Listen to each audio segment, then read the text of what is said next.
So let's cook pollock with a tarragon and rocket pesto.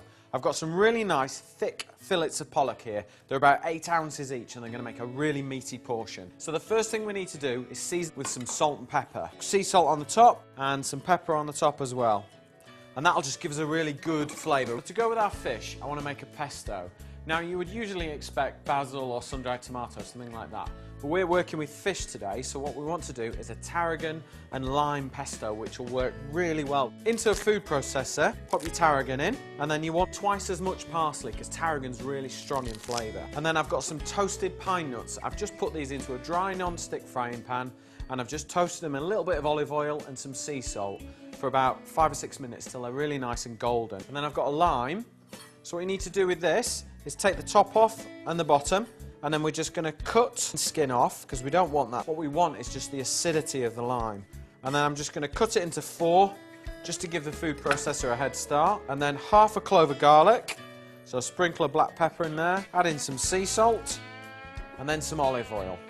Pour that in. Just add a little bit in, you can always add a little bit more later. And then we're going to blend this till it's really smooth.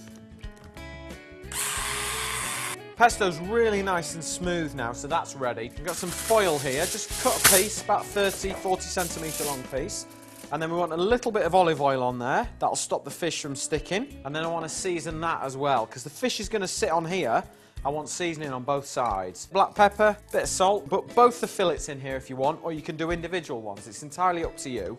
And then you want a nice big dollop of this really tasty pesto. Sit that on top. We want a bit of steam inside the parcel, so just flick some water over the fish, and then we just take the 2 edges of the foil, bring them together, fold them over again, and then just flatten it out, tuck the sides underneath, and that's it, it's ready to go in the oven. Fish is cooked now, it's had 20 minutes in the oven, it's all puffed up with all the steam. All you need to do now is just rip it open, and look at that, it's perfectly cooked. It's got all the sauce there, wonderful smell of tarragon. It's such an easy, no-fuss way to cook fish.